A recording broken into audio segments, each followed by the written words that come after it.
Welcome to the Plan B CRNA podcast. I'm your host, Bobby Jones, and I'm so excited that you're here. The Plan B CRNA podcast is the only show made specifically for nurse anesthetists who are exploring options outside of their traditional career paths. This is the place to expand your mind and your goals as we uncover new ways to produce side income together. Journey with me as I go down various rabbit holes to explore the best Plan B options for you. This episode is brought to you by On-Call Capital. On-Call Capital is dedicated to educating CRNAs and other healthcare providers about investing outside of the traditional stock market. On-Call Capital also provides opportunities for you, yes, you, to create passive income and generational wealth while also lowering your taxable income through investments in the apartment and alternative investment spaces. If you haven't hit subscribe yet, make sure you do that right now so that you don't miss an episode. Thanks so much for joining me today, and now on with the show. Welcome to the rabbit hole on the Plan B CRNA podcast. I'm your host, Bobby Jones. Throughout my own journey in finding a Plan B, I've gone down numerous rabbit holes to figure out which ones work for me. And since I've done some of this research already, I only think it's right to bring that information to fellow healthcare professionals to help aid in your search. Now, as always, it's important for you, the listener, to do your own research and form your own opinions. Everyone's situation is unique, and a Plan B that works for one CRNA doesn't always work for another. Self-awareness is the key in any decision you make, since you must have an accurate grasp of your own strengths, weaknesses, and goals. All right, let's get to it. Without further ado, our rabbit hole for the day is dun, dun, dun, meal prep businesses. Okay, so today's Thanksgiving, so obviously I have food on the mind. I love to cook for my own family and enjoy great meals with them. But sometimes it's just nice to put it on autopilot and have something that's pre-made or takeout. And there are plenty of other people who are getting catered side dishes and meals for the holiday today, which of course got me thinking, what is it like to start up a meal prep service? I've seen plenty of advertisements for HelloFresh and Blue Apron, but I've also heard of much smaller operations that folks run out of their homes. So what does it look like to get this started? What are reasonable startup costs and profit margins to expect? How labor intensive is the whole project? Sounds like it's time to jump into the rabbit hole. I would like to start off today by talking about the opportunity here, though. According to a survey conducted by the global business consulting giant McKinsey, millennials are 6 times more likely to find new brands more innovative. They're also 400% more likely to avoid purchasing from big brands than their parents. According to a Pew Research study from 2015, the proportion of dual income earner married couples more than doubled between 1960 and 2000, from 25% to 60%. Those numbers remain high today. The rise of dual income households means that families have less time to spend on their homes, leading to the boom that we've seen in landscaping, cleaning companies, and yes, takeout/meal prep businesses. And it just makes sense, right? After working a long day, it's easier to just get something to go or pull something easy out of the freezer. And a meal prep delivery business can be very profitable. With profit margins much higher than those of restaurants, you can make a comfortable living with much lower monthly sales. But there are several factors that go into just how much profit you can make from these kinds of ventures. The easiest way to break it down is to put it into an hourly wage. Now, this amount's not necessarily going to wow you listeners out there, but you can make between $20 to $50 an hour with your own meal prep business. There are 3 main categories to consider when thinking about operations and profits: expenses, sales, and efficiency. So let's talk about each one briefly. Number 1, expenses. Keeping your expenses low is crucial to profitability. There are some main ways to do this in the beginning: working out of your own home kitchen, not having employees, minimizing your food waste. As you begin to scale up, you can think about upgrading your home kitchen to a state licensed commercial kitchen. If it's in your home, that means you don't have to pay rent for it. Okay. But you also have to consider that if you're cooking things out of your home, inspectors are probably going to have to come in and look at the conditions too. So renting a space from a commercial kitchen might work out better in the beginning too. If you don't have employees, this means that you're ultimately responsible for picking up any slack and working any extra hours that are required. But having employees provides its own set of challenges and expenses that you may want to avoid in the beginning. Also, in the beginning, you'll probably want to take orders first and then shop for the ingredients that you need. This is an advantage over restaurants, and it increases your profit margins because you can eliminate a lot of food waste. Now, number two is sales. You will need to figure out what your break even total weekly sales target is in order to make your minimum salary and cover household needs. Whether that's $20, $30, or $50 an hour is up to you. But you want to make sure that you provide yourself with a buffer in case things change along the way. It's nice to have a number that you can hit comfortably and regularly surpass by at least 30 to 50%. You also may want to think about taking on a small marketing budget to reach out to potential clients. This would be part of a larger promotion strategy and may take the form of Google Ads, email marketing, or social media pages that develop better customer relationships. Number three is efficiency. Now, this is the real moneymaker, the one thing that creates a wide variance between those hourly rates. Efficient systems can save you time during your work week. The efficiency pain points are designing menus that work together, taking orders, creating shopping lists, managing clients, shopping for ingredients, cooking itself, packaging, delivery, and bookkeeping. Scaling can affect your profitability in the sense that it can complicate your operations and add costs and limit flexibility along the way. However, this is also the place where efficient systems can really make all the difference.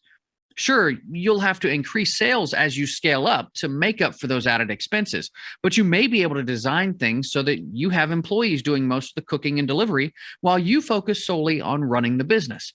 Just keep in mind that slow weeks can hurt a lot more at a larger scale than at a smaller scale. Now, to really get started in the meal prep business, first you need to choose a niche. Perhaps you already have one. Maybe your family is originally from Greece and you grew up on your grandma's recipes. Maybe your dad has health problems and you've been cooking diabetic friendly meals for him for a couple of years. Or maybe you're just tired of trying to find keto meals on your own and you've decided to dive into making them yourself. The opportunities are out there for so many different specialties. After you choose your niche, then you need to figure out your business model. There are three main options. The meal kit delivery model has been made popular by companies such as HelloFresh and Blue Apron. With this business model, customers purchase meal kits on an on-demand and subscription basis. In subscriptions, customers can select how many kits they want per week or month. This model can work well for folks who want to save time on meal planning, shopping, and preparing. It also gives customers a chance to explore exciting new recipes on their own. Now, the second one is a goal-oriented delivery model. So many people have special diets or specific health goals. This business model utilizes pre-made fresh meals that cater to a particular niche client base.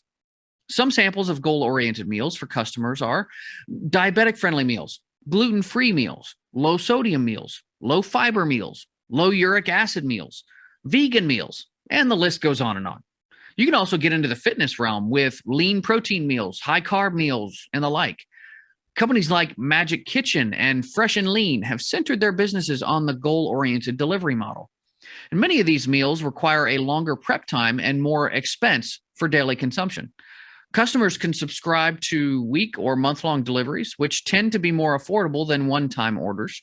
Customers also benefit in all of the normal ways, but also they're being health conscious without having to think so hard about it now. And then lastly, pre-cooked storable meal delivery model. This business model is the one that is actually most preferred by consumers, since they can't always be home to accept delivery of meal kits with raw ingredients. Pre-cooked frozen meals aren't exactly new. Companies like Healthy Choice and Smart Ones have been around for decades in the freezer aisle of your local grocery store. But the cool thing is that you can adapt most recipes and meals to a frozen option. Meal preservation and preparation require minimal effort on behalf of the customer, and the meals can possibly last longer. Many meals can be delivered at one time, which is more suitable for customers with busy lifestyles. Now, as you can probably figure out, there are plenty of ways to mix and match these three models. You can deliver pre-cooked frozen meals that are vegetarian, or you can deliver heart-healthy meal kits to patients with cardiac dietary needs. Heck, you can even start as a bit of a personal chef, cooking in clients' homes if that's the route you want to take to begin building your customer base. Essentially, you need to have a business plan that caters to the products that you want to deliver, that takes advantage of your own culinary skill set and helps your particular client base. Part of this is also selecting how you want customers to engage with your products. Most companies start the same way, cooking from a primary residence for family and friends. Are you going to start working out of your home kitchen with plans to later prepare food at a commercial kitchen in town? Will you eventually have a small storefront for customers to pick up meals? Or will you deliver or ship the food yourself? Do you plan to rely on word of mouth advertising? Or will you purchase some ads online or locally? It's a lot to think about. Now, after you've selected your business name and model, you'll need to outline the legal structure of your business entity. Will you be a sole proprietorship or a general partnership, an LLC or a corporation? If you're planning to hire employees, you'll also need an employer identification number or EIN for tax purposes. You may want some legal assistance with this one, so don't be afraid to consult a business attorney or tax expert to determine what's actually right for you. Taking these steps can also open up your business to additional small business funding through lines of credit, startup funding, equipment financing, or business credit cards. And don't forget about that business bank account that you need to set up too. The next step is licensing and permits. Yes, this is the boring stuff, but it's necessary to make sure you have all of the proper licenses, permits, and insurance that you need. You may want to check with your local chamber of commerce to make sure about specific requirements. Since you're handling and distributing food, you can expect a significant number of hoops to jump through. You may need a sales privilege license, food handler's license, catering license, health department permits, or zoning permits. All of these costs need to be factored into your business plan. Now, after you get all of that squared away, it's time to find and manage your supplies. You'll need pots, pans, plates, an oven and a stove, as well as a lot of refrigerated storage space. You'll need to have an idea of how much inventory you need on hand at any given time. Buying food in bulk from a wholesaler is a great way to save overall, but watch out for too much food waste in the beginning. You may be able to work with local farmers and suppliers for fresh, in-season ingredients and meats as an alternative.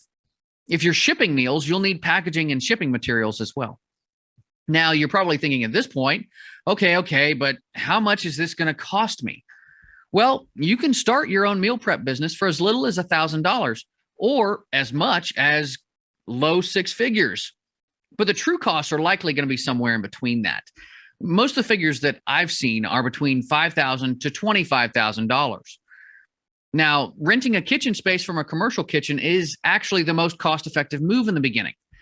Later on, you may decide to create your own home commercial kitchen space or spend money on a better website, professional pictures, or online advertising, but those aren't really necessary right out of the gate. Make sure you keep access to some kind of funds for at least 3 to 6 months worth of expenses before you just start making it rain out there. So this is the point in the episode. I want to take a look at the pros and cons of having your own meal prep business. Let's take a look at a few of these in an alternating fashion. Pro, it's a simple business model. Launching and building this type of business is really pretty seamless once you get a lot of that red tape figured out. Con, it's also a crowded space. Competition is high. So you must spend plenty of time analyzing the market and understanding where demand in your area actually lies. Pro/con, low startup costs. This makes it easier to start the business, but it also makes it easier for other competitors to enter into the space as well. Pro, flexibility. You can put as much or as little time into this business as you like, deciding to start small and keep it small if you want to.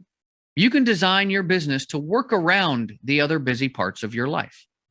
Con, lack of benefits or safety net in general. If you're doing this on the side, then this part isn't really too much of a big deal. But if this is full time for you, then you have to find your own insurance, which could be costly, and you may not receive a constant paycheck early on. I read about one successful company where the two founders didn't actually take a paycheck for 2 years. Pro, enjoyment. You get to do something that hopefully you really enjoy. This can make work seem lighter than it would otherwise. Con, high overhead expenses. There are overhead expenses that come with selling any type of physical product. And while you can properly budget for this, you may have some growing pains if you've never done this before. Pro, you can start your business from home. It's not necessary to have a physical storefront or an office space to get started. Con, taxes. As a meal prep business, you often pay self-employment taxes, which can be pretty high. Make sure you discuss your situation with an accountant to determine if the work you're taking on is actually worth it. Pro, high margins. Business margins for meal prep businesses are typically around 35% or higher, which allows you to grow and manage costs more easily. Con, building trust. It can be a challenge to build a client base that trusts you. If you're basing your company on referrals, you'd better make sure your product is good, since you can lose trust twice as fast as you build it. Pro, scalability. The business world is constantly evolving, meaning that you will have constant demand for new products and services. You have the ability to systematize your processes and shift business models to allow you to reach many different types of customers and grow your business. Con, trading time for money. Now, y'all know that this is one of my big ones. If you're going to trade one job for another, then it had better be something that you're passionate about doing. Because if you're not working, then you're not making money. I hope this gives you a better idea about what to expect when opening your own meal prep business. You can make this as small or grand of a venture as you want to, depending on the problem that you're trying to solve in your own community. I found tons of great information when researching this topic. You'll find that information linked in the show notes. And if you'd like more information on the topic, check out Stacey Davis's website, www.foodbusinesspros.com. Stacey and his wife, Angela, have had their own meal prep business for 15 years, and they provide great information on a variety of topics related to the meal prep business. As always, I'd like to thank you for listening to the Plan B CRNA podcast. If you enjoyed the show, make sure you hit subscribe so that you don't miss an episode. I'd also like to hear from you. If you have a question, comment, or rabbit hole topic that you'd like me to cover in an upcoming show, make sure you rate and review on your podcast player. I check those all the time, and I cover those questions in future episodes. If you'd like to connect with me or learn more about On-Call Capital, make sure to find me on Facebook, LinkedIn, Twitter, or visit my website at www.oncallinvestments.com. Until next time, this is Bobby Jones signing off. Thank you so much for joining me for another episode of the Plan B CRNA podcast. If you haven't already subscribed and reviewed the show, I'd be honored if you took the extra time.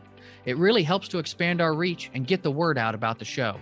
If you're a CRNA who is interested in sharing your story on our podcast, I'd love to have you. Please email me at bobby@oncallinvestments.com for more information. This episode was brought to you by On-Call Capital. They are dedicated to helping providers like you develop passive income and generational wealth through investments in the apartment and alternative investment spaces. Feel free to check out their website at www.oncallinvestments.com and subscribe to their free educational email series. You can find On-Call Capital on Facebook, Instagram, and Twitter. You can also check out our YouTube page, where you'll find all of the show episodes along with other educational videos. Thanks for listening, and we'll see you on the next episode.